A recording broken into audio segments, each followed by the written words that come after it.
I'm Liam. I'm Wayne. You're listening to In Film We Trust YouTube, a place where we post clips from our recent episode. All links down below in the description. And now, on with the show.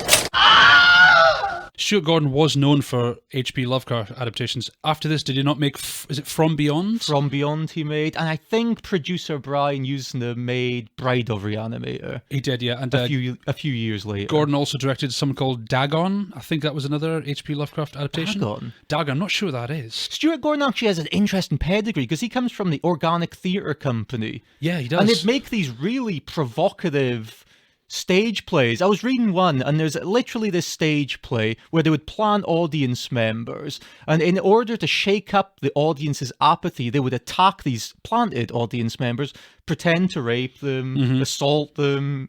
That's pretty forward thinking. I read the exact same thing. It was called The Game Show, and it caused people to storm out every single night it was on stage. Did he not do a fully nude Peter Pan as well? He did something like that. Was it not Peter Pan that had some kind of parallels with Vietnam that was going on at the time, and that caused a lot of like political censorship of his work? I think so, but the Organic Theatre was coming from an artistic background, because when Stuart Gordon came up with the idea to do ReAnimator, it was going to be a stage play, wasn't it? Yes. And I think he was planning on hoping that the Organic Theatre Company would be behind him, but they didn't want to really be involved with a horror film. Yeah, because as far as I know, Gordon wanted to do a Frankenstein film. He was annoyed because there were too many Dracula films, not enough Frankenstein films. And a friend actually gave him a copy of Herbert West ReAnimator, which was a 1922, I believe, short story from Lovecraft.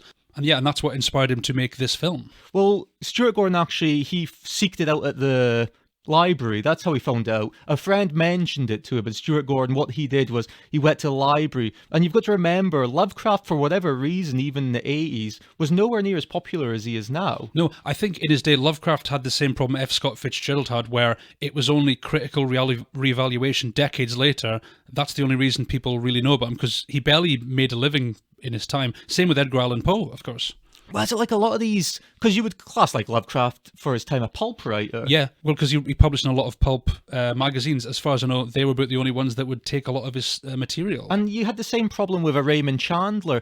They were adapted because they were pulpy. So you got like The Big Sleep from Raymond Chandler in the 50s, but they weren't necessarily like critically acclaimed. They were reappraised way later in their careers. Yeah, well, lots of films are like that. They come out, maybe they didn't have the right audience. Years later, we look back on them as masterpieces. I mean, ReAnimator itself is what you'd call a cult film. Well, it's definitely pulpy, Wayne. Very definitely much so, yeah. Pulpy. I did read they wanted to film it in black and white originally with a 16mm camera to give it a gritty quality. I really like the vibrance of colour. I think it makes it pop that much more. It does. I don't think black and white would have worked for a story like this. I don't think. Well, Stuart Gordon had two scripts going. He had got ReAnimator. He had wrote ReAnimator, sorry. He also had a script called Lucky about a pampered dog whose owner had a baby. And now the dog is secondary, and the film was a battle of wits between dog and baby. And producer Brian Usna, I think, appropriately said, nah, I think we'll stick with ReAnimator. Yeah, I thought you were going to say that it was like two versions of the same story, but that sounds that sounds like some kind of weird Stephen King project. Do you think that ties in with Brian Usna and Stuart Gordon later writing the story for Honey, I Shrunk the Kids? Could be, yeah. That sounds more like that kind of thing. It seems more of a bizarre family type. It does, situation. Yeah. Also, they wanted to do it as a 13-episode TV series, as in a pilot and 12 episodes, but they were actually convinced by, I think it might have been Usna himself, he said the only market for horror at the time is in cinema, not in TV. Crazily, this film was Empire Pictures, I think, distributed or made it.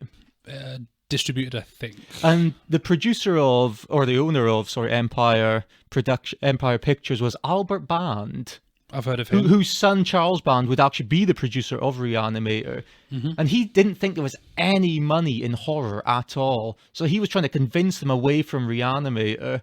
And actually, when Albert Band, the elder Albert Brand, saw the rushes of this film, the footage of this film, he says, "You've got 20 pounds of shit in a 10-pound bag." That sounds about right, yeah. It's not high art, this film, let's be honest. And Jim Nolan, actually, am I saying it right? Jim Nolan, who did the effects for this? John Nolan. He did the makeup effects. Makeup effects, yeah. To do research for this, him and Gordon, they looked at pictures of actual corpses from the local morgue, and they read books on forensic pathology. I'll be honest, I think that really comes into play. Do you know what as well? Mm-hmm. Gordon actually took photos in a morgue of corpses to get their look exactly correct. That's not surprising. Yeah, I'm assuming he obtained permission before he did this. I hope that. Well, I hope so. But funnily enough, Gordon actually went to a mortuary, a morgue, and the doctor who worked there, he actually exhibited in the morgue because he collected John Wayne Gacy's clown pictures. And that doctor himself actually said, look, you can actually film in this morgue and you can use the dead bodies as extras as long as you don't use the faces. Do you trust that mortician? No, I don't trust that mortician. No, I definitely don't. And I'm glad they didn't film there. Well, considering most of the corpses in this film we see the faces of, they wouldn't have ended up being able to use them. Yeah, either. I'm very glad they went the... Nolan also said it like this. Nolan said it was the bloodiest film he'd worked on. He actually said, in the past, I'd never used more than a couple of gallons. On ReAnimator, I used 12 times as much. Good thing he didn't work on Planet Terror then, isn't it? I'd say so. How many gallons do you think Planet Terror used? I think they could have used that amount in a single scene, probably a single shootout. If it wasn't CGI, Wayne. If it wasn't CGI, If it wasn't CGI. Also, here's an interesting thing I like. Do you know who someone who once claimed this was his favourite film of all time? Oh, who? David Bowie. Well, ReAnimator, as you said, was going to be a half-an-hour TV show. They bumped it up to try and get it into an hour TV show. Mm-hmm. I think it works better as a film. It does, very close. There's actually several versions of this film. There's one version where all of the gore was cut out, but a lot of footage that was originally omitted was put back in, and it ended up being longer. And that does actually play into some scenes later in the movie. It actually explains some questions I had in the later scenes.